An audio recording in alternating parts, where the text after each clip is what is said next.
Hello students, I am Kunal दुआ from eco विजनर and आज हम स्टार्ट करते हैं हमारा नया टॉपिक सप्लाई, उसका पार्ट 1।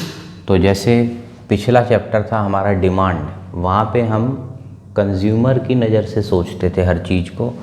अब इस चैप्टर में आपको ध्यान रखना है कि हमें प्रोड्यूसर की नज़र से सोचना है। प्रोड्यूसर का व्यू पॉइंट, वो कैसे सोचता है, क्या वो चाहता है, इन सब बातों को हमें ध्यान में रखना है प्रोड्यूसर का। और डिमांड में हमने सारी बातें बोली थी कंज्यूमर के नज़र से, कंज्यूमर का व्यू पॉइंट। तो देखो सप्लाई, मान लो मैं ये पेन बेचता हूँ, पेन बनाता हूँ, बेचता हूँ, तो मेरा नज़रिया कैसा होगा कि मुझे इसके पैसे ज़्यादा से ज़्यादा मिले। अगर कोई मुझे पैसे ज़्यादा देगा इस पेन के, तो उसके लिए मैं मेहनत ज़्यादा करूँगा और ज़्यादा उसको माल बना के दूँगा। और अगर कोई मुझे इसके पैसे एक्स्ट्रा कोई नहीं दे रहा, कम पैसे दे रहा है, तो उसके लिए मैं एक्स्ट्रा माल बनाने की मेहनत भी नहीं करूँगा। मुझे कोई मोटिवेशन नहीं आता जब तक कोई मुझे एक्स्ट्रा पैसे ना दे। तो ये इस नज़र से सोचता है। तो देखते हैं टेबल बना के एक।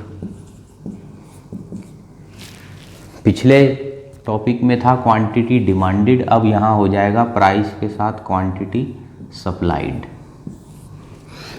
मान लो 1, 2, 3 पेन का रेट, तो मैंने सोचा 100, 200, 300 ऐसे क्वांटिटी में उनको माल की बना के दूंगा। अलग अलग रेटों पे मार्केट पे मैं ये क्वांटिटी डालूंगा। ज़्यादा पैसे दोगे तो ज़्यादा ओवर टाइम करूँगा, मेहनत करूँगा, माल ज़्यादा बनाऊँगा।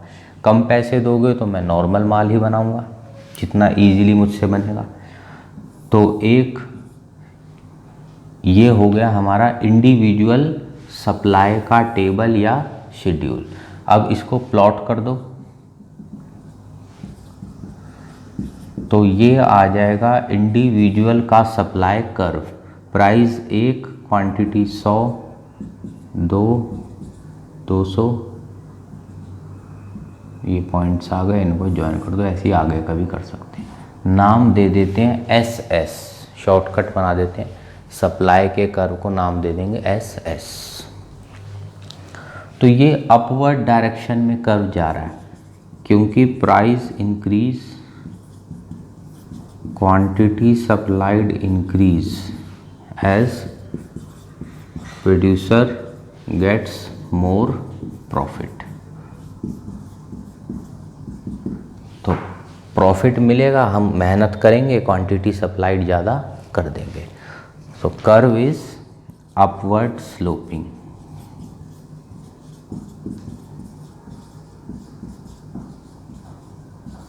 अप डायरेक्शन में जा रहा है। डिमांड कर्व जो था पिछले यूनिट में डाउन जा रहा था क्योंकि वहाँ उल्टा था, क्योंकि वो कंज्यूमर का नज़रिया था। प्राइस महंगा होगा तो वो कहता था मैं तो कम क्वांटिटी खरीदूंगा। वो अपने नज़रिए से सोच रहा है। बिजनेसमैन अपने नज़रिए से सोच रहा है कि भाई मेरा कर्व तो अपवर्ड होगा, मुझे पैसा ज़्यादा दोगे, मैं माल बनाने की मेहनत ज़्यादा करके ज़्यादा क्वांटिटी दे दूंगा मार्केट में।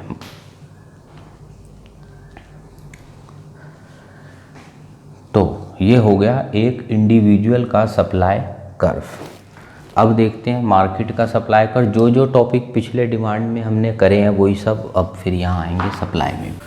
तो डिमांड करने के बाद सप्लाई करना बड़ा आसान हो जाता है, फटाफट हो जाता है। मान लो एक फर्म थी A, फिर एक और फर्म है B, उससे हमने पूछा तुम क्या क्या सप्लाई करना चाहोगे, तो उसने कहा एक पे मान लो 200, 2 पे 300, इस पे 400।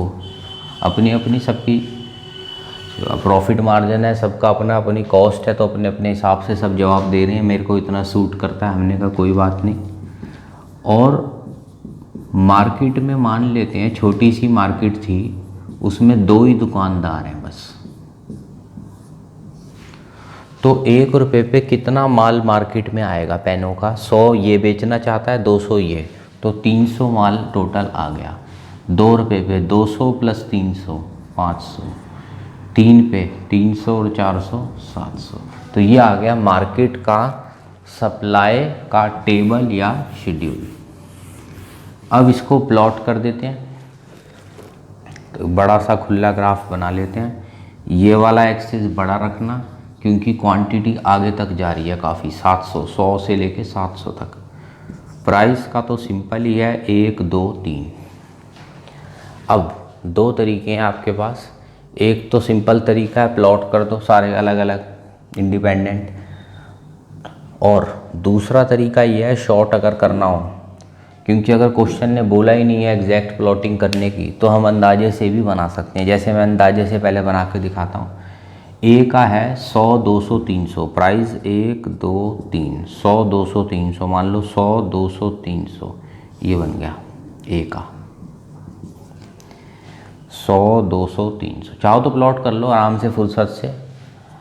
दूसरा इसका है 200 300 400, इसका यहाँ से स्टार्ट हो रहा है 200 300 400, मान लो ये इसका है बी, ये 100 है ये 200 है, पर इसका 300 से स्टार्ट हो रहा है, मतलब अंदाजन यहाँ से कहीं से यहाँ से, और लास्ट 700 तक जा रहा है। 300 ये होगा मान लो 500, ये होगा मान लो 700। ये बहुत ज़्यादा फ्लैट कर्व बन रहा है, आगे की ओर तक जा रहा है क्योंकि क्वांटिटी बहुत ज़्यादा है इसके अंदर। ये आ गया मार्केट का सप्लाई कर्व। फिर बोल रहा हूँ ज़्यादा लगे तो प्लॉट करके अपना आराम से देख लेना, ऐसे ही बनेंगे। ये दोनों थोड़े इस टाइप के बनेंगे, वो फैला हुआ बनेगा मार्केट का, क्योंकि उसमें क्वांटिटी ज़्यादा आगे तक जा रही है, इसलिए वो थोड़ा आगे तक फ्लैट हो जाता है। तो ये हो गया मार्केट का सप्लाई कर्व। तो सिंपल है, ये जिसने डिमांड के करे हों उसके लिए तो लगेगा बिल्कुल सेम ही है। फ़र्क सिर्फ इतना था डिमांड में डाउन कर्व होते थे, इसमें अप हैं। टॉपिक सारे के सारे वही हैं। आगे बढ़ते हैं।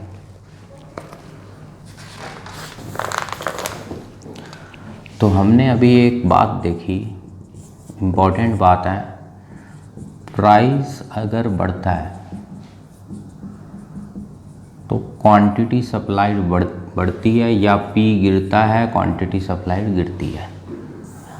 बट ग्राफ चेंज नहीं हुआ इनके अंदर। अगर आप देखो, मान लो मैं यहाँ अगर ग्राफ से दिखाऊं, ये सप्लाई का ग्राफ है,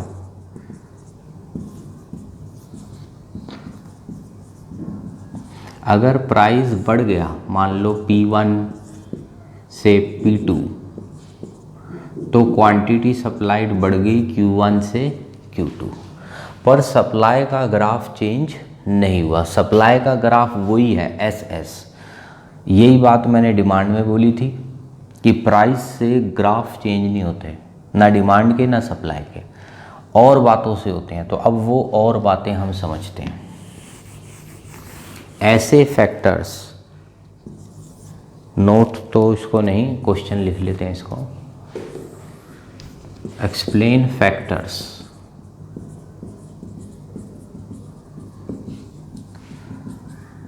that can shift supply curve. पूरा सप्लाई कर्व या राइट साइड शिफ्ट हो जाए या लेफ्ट साइड शिफ्ट हो जाए, ऐसे फैक्टर्स समझते हैं। प्राइस की बात नहीं करनी, क्योंकि प्राइस से कर्व कभी शिफ्ट नहीं होते, वो सिर्फ उसी कर्व में क्वांटिटी इधर उधर होती है। तो स्टार्ट करते हैं। पहला पॉइंट, कॉस्ट ऑफ इनपुट्स।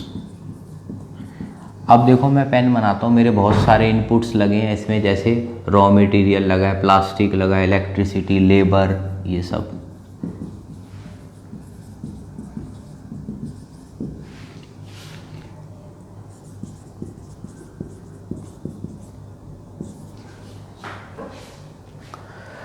अब इस चैप्टर की पहली लाइन ही मैंने ये बोली थी, ये प्रोड्यूसर्स के व्यू पॉइंट को देखना है।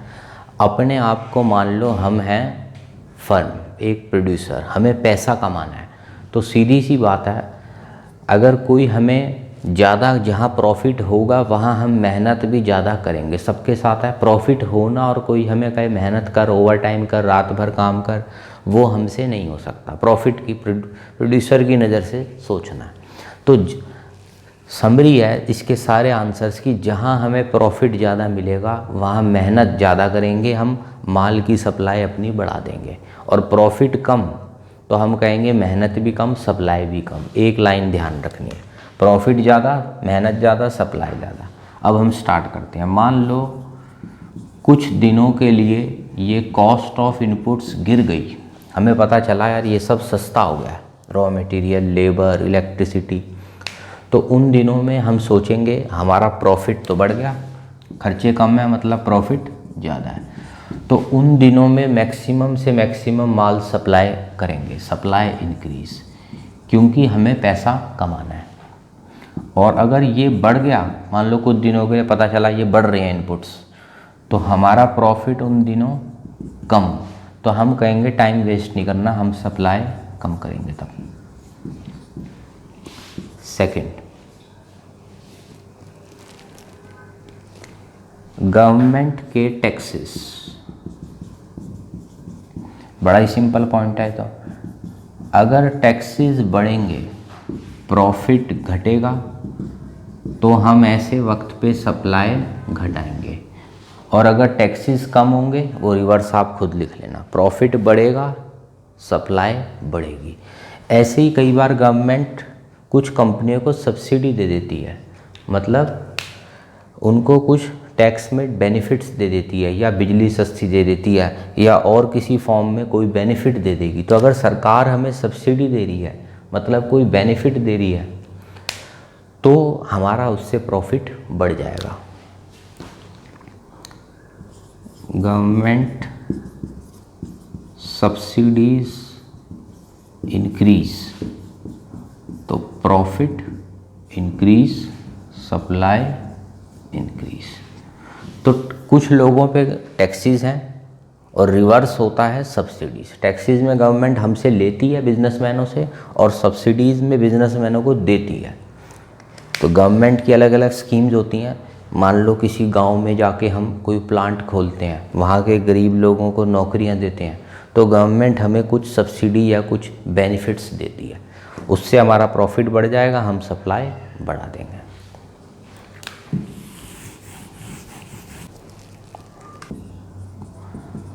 मान लो मेरे पास एक बढ़िया एडवांस टेक्नोलॉजी आ गई, जिससे कॉस्ट पर यूनिट मैं पेन बनाता हूँ वो कम हो गई, मतलब प्रॉफिट बढ़ गया, सप्लाई बढ़ा दूंगा। ऐसे ही अगर वो मेरी मशीन पुरानी हो गई है, मतलब ऑब्सोलीट हो गई है, और अब उसमें जो कॉस्ट आ रही है पर पेन बनाने की वो बढ़ती जा रही है, खर्चा ज़्यादा है, फ़ायदे कम है, तो प्रॉफिट डिक्रीज। तो मैंने सोचा अभी जब तक ये बेकार ऑब्सोलीट मशीन है तब तक सप्लाई कम ही रखता हूँ, इसको बाद में नई मशीन लाऊंगा तभी सप्लाई करूँगा फिर। फोर्थ,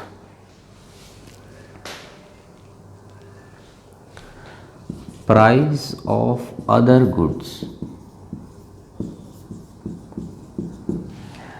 अब क्या है, प्राइस ऑफ मेन गुड की बात नहीं कर रहा मैं यहाँ पे, क्योंकि प्राइस ऑफ मेन गुड तो पिछला वाला नोट था जिससे कि सप्लाई कर्व सेम रहता है।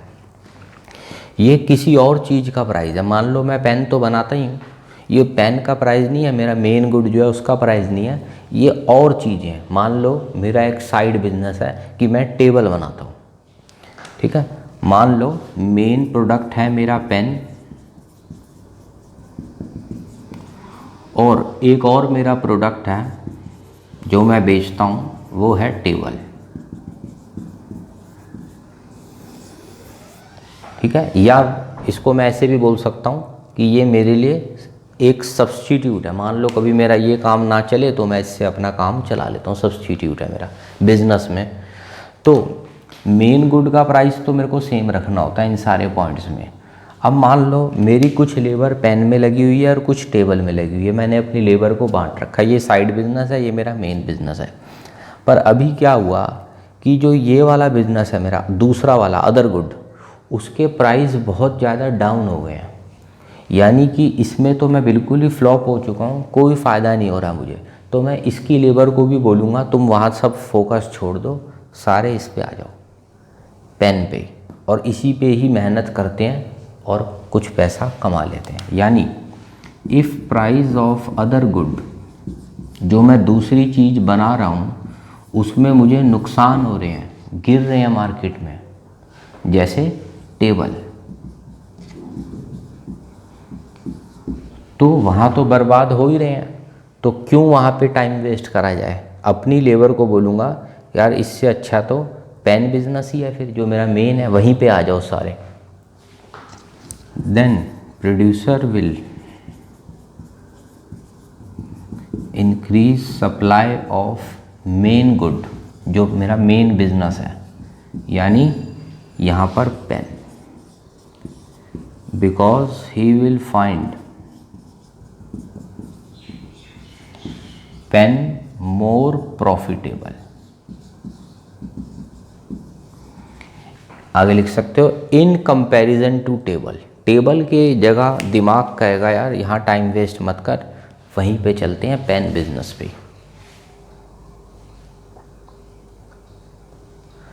अब इसको रिवर्स कर दो, ये मेरा मेन बिजनेस है, ये साइड बिजनेस है, पर अचानक से मार्केट में कुछ चेंज हुआ और टेबल के रेट डबल ट्रिपल हो चुके हैं, बहुत अच्छे रेट मुझे मिलने लग गए, price of other good increase होता जा रहा है बहुत। तो अब रिवर्स सोचूंगा मैं, अपनी सारी लेबरों को बोलूँगा यार, जो पेन में भी लगी हुई थी लेबर, उनको बोलूँगा यार तुम ये पेन वैन के काम छोड़ो, सारे के सारे टेबल में आ जाओ, क्योंकि ये हो गया है मोर प्रॉफिटेबल टेबल वाला, और पेन हो गया है लेस प्रॉफिटेबल, इसको छोड़ो। सारी लेबर और अपने एफर्ट्स टेबल पे डाइवर्ट करूँगा, क्योंकि मेरा मकसद इस चैप्टर में है प्रॉफिट कमाना। यहाँ प्रॉफिट हो रहा है तो फोकस यहाँ सारा फोकस कम, तो पेन की सप्लाई डिक्रीज। तो ये हो गए वाइस वर्सा, मैंने ओरल बता दिया, चाहो तो पॉज करके लिख सकते हो। टेबल अगर महंगा होगा तो पेन की सप्लाई कम हो जाएगी, क्योंकि ये अच्छा ही लगेगा, और अगर टेबल सस्ता हो जाएगा, टेबल का प्राइस, तो बंदा कहेगा यहाँ तो कोई फ़ायदा नहीं है, यहीं चल, तो पेन की सप्लाई बढ़ा दूंगा, इसकी प्रोडक्शन बढ़ा देंगे हम। तो ये थे हमारे मेन फैक्टर्स जो इंडिविजुअल सप्लाई को, यानी एक बंदे की सप्लाई को इफ़ेक्ट करते हैं, और यही पॉइंट्स अगर क्वेश्चन आ जाए मार्केट की सप्लाई तो उसको भी इफ़ेक्ट करते हैं। और एक आध पॉइंट चाहे एक्स्ट्रा मैं ओरल बता देता हूँ, वो आप लिख सकते हो। मार्केट में अगर नंबर ऑफ़ फर्म्स बढ़ जाएंगी, एक मार्केट में पहले 3 दुकानें थी, अब मान लो 10 दुकानें हो गई, तो जो मार्केट की टोटल सप्लाई है ओवरऑल, एक बंदे की नहीं, टोटल मार्केट की, दुकानें बढ़ने से बढ़ जाएगी। Number of firms increase, market की सप्लाई भी इंक्रीज। अब एक नोट और लिखो, इफ सप्लाई इंक्रीज तो पूरा का पूरा सप्लाई कर्व इंक्रीज होगा एंड शिफ्ट कर जाएगा राइट साइड में। यानी कि अगर वो पहले ऐसा कर्व था तो ओरिजिन से दूर इस साइड इंक्रीज हो गया वो। ऐसे ही अगर सप्लाई डिक्रीज हो रही है तो इसका मतलब पूरा का पूरा कर्व कम होके लेफ्ट साइड में शिफ्ट हो जाएगा।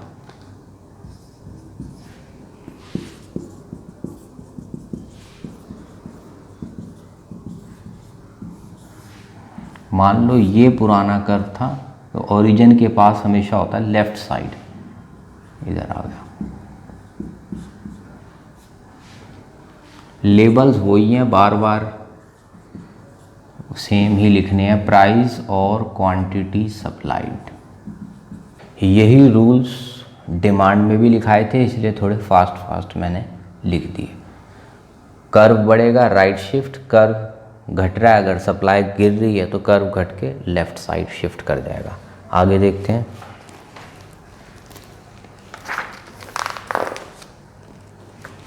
अब अगला क्वेश्चन आता है, वेरी इंपॉर्टेंट क्वेश्चन, डिमांड में भी था यही क्वेश्चन। इंक्रीज, वहाँ सिर्फ डिमांड की नज़र से था, यहाँ सप्लाई की नज़र से हो गया। इंक्रीज इन क्वांटिटी सप्लाइड का difference with increase in supply.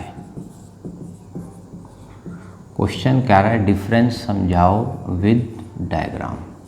तो पहले डायग्राम ही समझा देता हूँ, डायग्राम नहीं बोलेगा तो नहीं बनाएंगे, बोलेगा तो बना देंगे। एक्सिस हमेशा सेम ही रहेंगे, प्राइस, क्वांटिटी, सप्लाइड।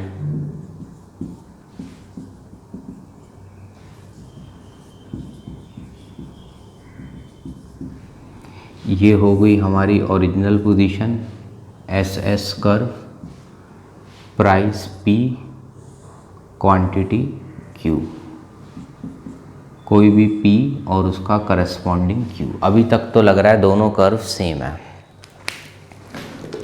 अब हम न्यू सिचुएशन बनाते हैं। रूल चाहो तो पहले ही लिख लो, डिमांड वाले ही हैं सेम, यहाँ पे यहाँ लिख देता हूँ साइड में। अगर प्राइस चेंज होगा, प्राइस चेंज तो कर्व सेम, और अगर कर्व चेंज हुआ तो प्राइस सेम रहता है।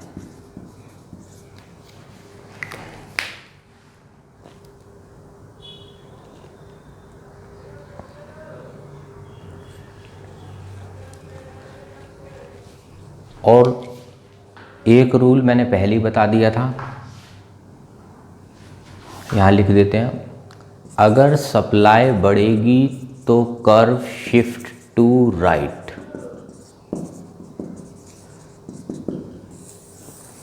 अगर सप्लाई बढ़ेगी तो कर्व शिफ्ट टू राइट होगा। अब इसके अंदर सप्लाई का कर्व नहीं बढ़ाना, इसमें बोला है सप्लाई बढ़ाओ, पर इसने नहीं बोला, इसने बोला है सिर्फ क्वांटिटी बढ़ा दो। तो ये क्वांटिटी बढ़ा देते हैं, मान लो क्यू डैश। सप्लाई यानी कर्व वही रहेगा, यहाँ टक्कर, यहाँ से प्राइस आ गया पी डैश। पहले हम थे ए पॉइंट पे, अब आ गए बी, थोड़ी ऊपर आ गए, पर सप्लाई का कर्व वही रहा। यहाँ पे उसने बोला है सप्लाई बढ़ा दो, तो ये रूल लगेगा, सप्लाई बढ़ गई मतलब कर्व पूरा बढ़ गया right side.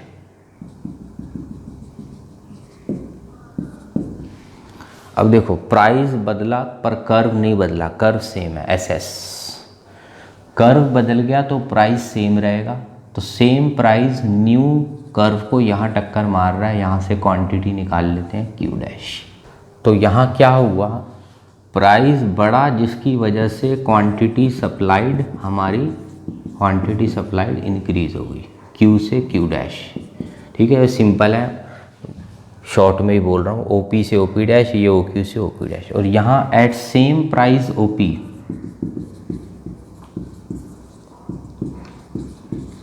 Quantity increase from OQ to OQ dash. ये तो मैंने अभी सिर्फ डायग्राम को समझा दिया।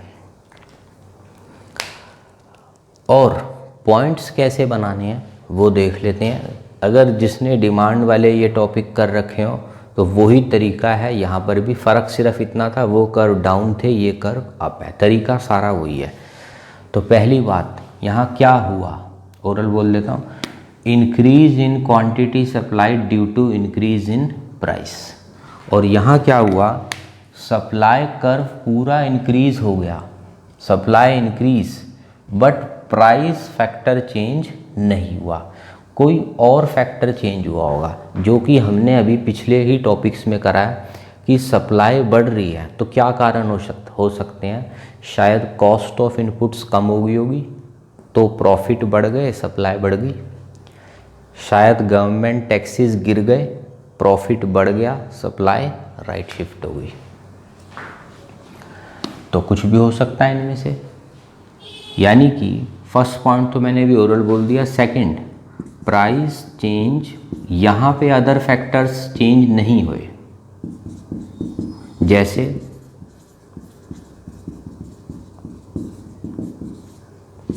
Cost of inputs, taxes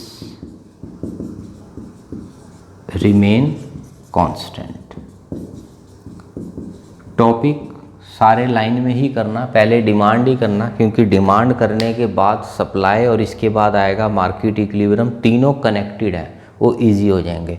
direct अगर ये सप्लाई देखोगे तो थोड़ी प्रॉब्लम है। मैं फिर बोल रहा हूँ, डिमांड, सप्लाई और फिर आएगा मार्केट इक्विलिब्रियम, तीनों कनेक्टेड है। इसकी मैंने लैंग्वेज ओरल बता दी थी, वही डिमांड में भी ऐसी थी। सेकंड, वैसे तो ये पॉइंट भी वही है, सिर्फ फैक्टर्स वहाँ अलग थे, यहाँ अलग है। Second, price factor same, any other factor change.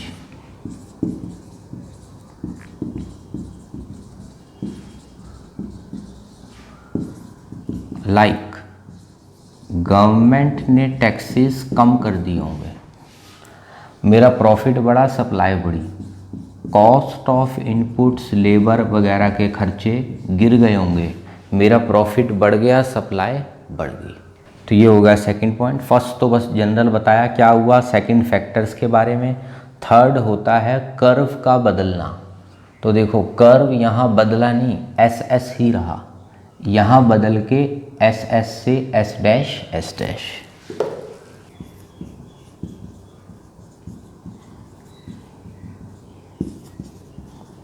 S S ही रहा, थोड़ी सी जगह ऊपर बदल ली, ओनली अपवर्ड।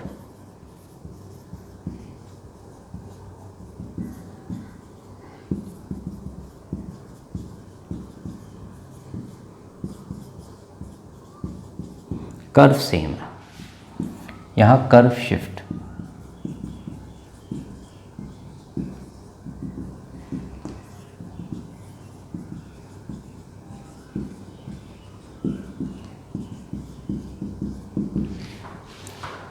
फोर्थ होता है एक न्यूमेरिकल एग्जाम्पल देके आप शेड्यूल बना के समझा सकते हो अपनी बात।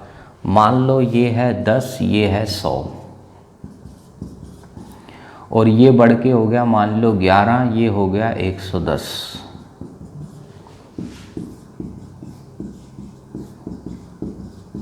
मान लो ये है 10, ये है 100, न्यू प्राइस फिर से 10 है और ये काफ़ी बढ़ गया आगे, शायद 150, अंदाजे से आप लिख सकते हो।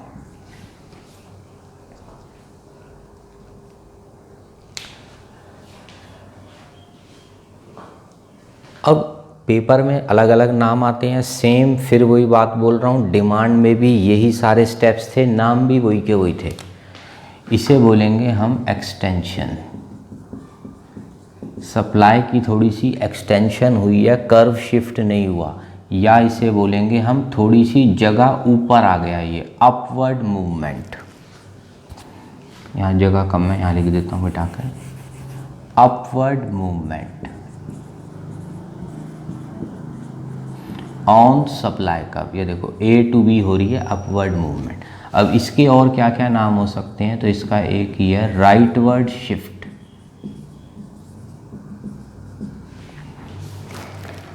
यानी कि अगर पेपर में क्वेश्चन आ जाए give difference between extension and rightward shift of supply curve, same answer लिखना है, या difference between upward movement and rightward shift of supply curve, same answer. तो नाम कुछ भी हो, आंसर यही रहेंगे।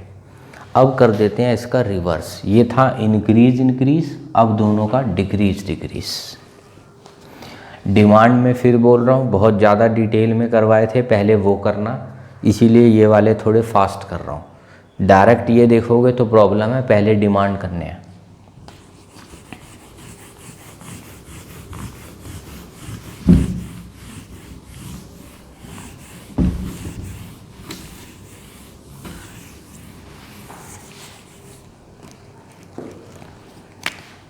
अगला क्वेश्चन लिखो, डिक्रीज इन क्वांटिटी सप्लाइड। क्योंकि सारा क्वेश्चन रिपीट हो रहे हैं इसीलिए ज़्यादा यहाँ पे टाइम नहीं लगाएंगे। फिर से डिमांड में समझ लो तो ये फटाफट हो जाएगा।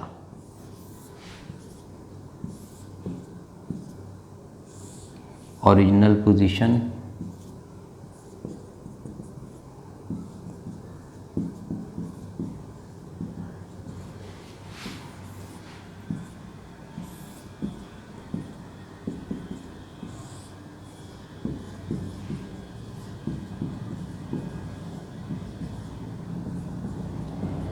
जैसे जैसे मैं यहाँ लिखता जा रहा हूँ, ओरल भी जो बातें बोल रहा हूँ, जो बोर्ड पे लिख रहा हूँ, सारी की सारी अपनी नोट भी करते रहना है, छोड़ना कुछ नहीं है।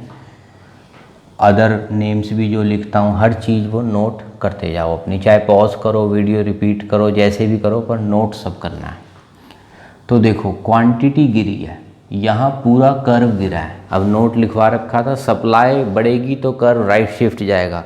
इस नोट को अब चेंज कर देते हैं, यानी अगर सप्लाई गिरेगी तो कर्व लेफ़्ट शिफ्ट लेगा। अगर सप्लाई गिरेगी, सप्लाई डिक्रीज, तो कर्व शिफ्ट टू लेफ़्ट। पूरा कर्व ही गिर के लेफ़्ट साइड जाएगा। तो पहले वाले में तो सप्लाई नहीं गिरानी, बस क्वांटिटी कम करनी है, तो यहीं से कम कर देते हैं Q1 या Q डैश, प्राइस कम हो गया। कर्व वही है, थोड़ी सी नीचे आ गए।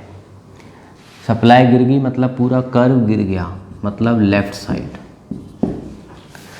प्राइस बदला तो कर्व सेम, प्राइस बदला SS कर्व सेम, कर्व बदल गया SS से S1, S1 या S dash, price same, same price new curve को यहाँ टक्कर मार रहा है, ये Q डैश। पॉइंट सारे के सारे पिछले वाले के उल्टे करने हैं, दोबारा नहीं लिख रहा। पहला देखो प्राइस गिर गया, OP से OP डैश, क्वांटिटी गिर गई, तो यही इसका मतलब है क्वांटिटी का गिरना due to fall in price. यहाँ सेम प्राइस पर, सेम प्राइस पे क्वांटिटी कम हो गई OQ से OQ डैश, यानी सप्लाई कर्व लेफ़्ट शिफ्ट हो गया पर प्राइस फैक्टर सेम है।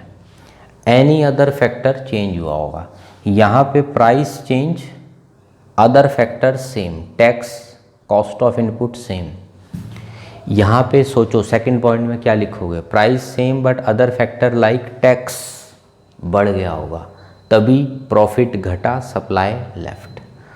तीसरा, supply curve same, only downward movement, इसमें supply curve shift to left side.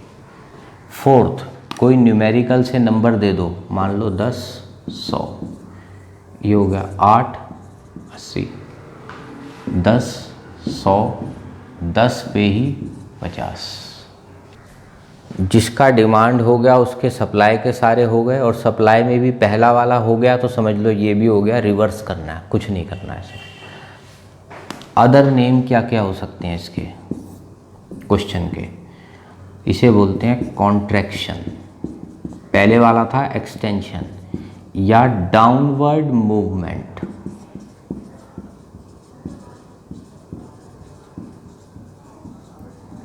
A to B नीचे आ गए, और इसका हो गया लेफ्टवर्ड शिफ्ट।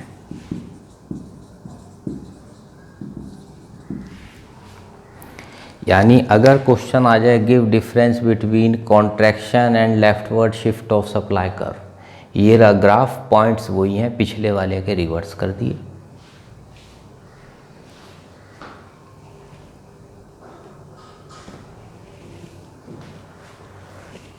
आगे देखते हैं नेक्स्ट डिफरेंस। जहाँ ज़रूरत लगे पॉज करके, जैसे जो मैंने पॉइंट्स ओरल बताए हैं, चाहो तो पॉज करके अपने नोट कर सकते हो। नेक्स्ट डिफरेंस है चेंज इन क्वांटिटी सप्लाइड का विद चेंज इन सप्लाई। पहले ओरिजिनल पोजीशन बना लेते हैं।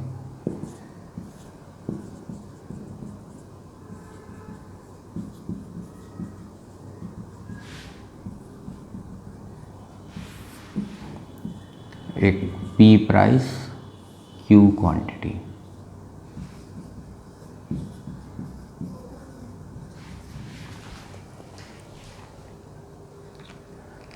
अब क्वेश्चन में लिखा है चेंज, तो चेंज का मतलब इंक्रीज भी होता है और डिक्रीज भी, तो इसमें डबल मेहनत करनी पड़ेगी।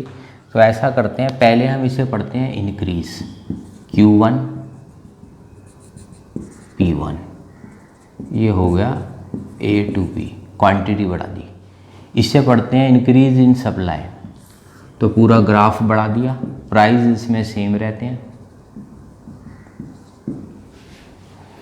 यानी डबल मेहनत करनी पड़ेगी। एक बार आप इसको पढ़ो, दोनों increase, quantity increase, supply increase. अब इसको पढ़ो डिक्रीज। अब सोच लो कि रेड वाला हमने नहीं बनाया, डिक्रीज ही बनाना है सीधा, तो ये हो गया Q2 P2, ए से सी डाउनवर्ड मूवमेंट। अब यहाँ सोचो रेड वाला नहीं बनाया, सिर्फ डिक्रीज, ये ओरिजिनल ब्लैक वाला ओरिजिनल है, S2 S2, डिक्रीज मतलब लेफ्ट शिफ्ट, प्राइस सेम रहता है, क्वांटिटी गिर गई। यानी कुछ नहीं किया, पिछले दोनों क्वेश्चंस के डायग्राम को ज्वाइन कर दिया और लैंग्वेज भी फिर दोनों की ज्वाइन हो जाएगी। जैसे मैं सैंपल बता देता हूँ, यहाँ पे क्वांटिटी बढ़ती है या गिरती है due to increase in price और डिक्रीज इन प्राइस, दो केस। यहाँ पे सेम प्राइस पे ही क्वांटिटी या तो बढ़ सकती है इफ़ इंक्रीज इन सप्लाई, घट सकती है इफ़ डिक्रीज इन सप्लाई। दूसरा, प्राइस फैक्टर चेंज होते हैं, अदर फैक्टर्स अदर फैक्टर्स में taxes, cost of input same, price same, other factors like taxes में इंक्रीज और में डिक्रीज, क्योंकि डबल आंसर है। सप्लाई कर्व सेम रहता है, या अपवर्ड मूवमेंट या डाउनवर्ड मूवमेंट। यहाँ सप्लाई कर्व या राइट शिफ्ट होगा या लेफ्ट शिफ्ट। तो पुरानों के ही डबल डबल आंसर बना के हम यहाँ लिख देंगे, पिछले वाले दोनों को मिक्स ही करना है। तो आज की क्लास में हम यहाँ तक करते हैं, अगली क्लास में फिर आगे का सप्लाई स्टार्ट करते हैं। ठीक है, थैंक यू।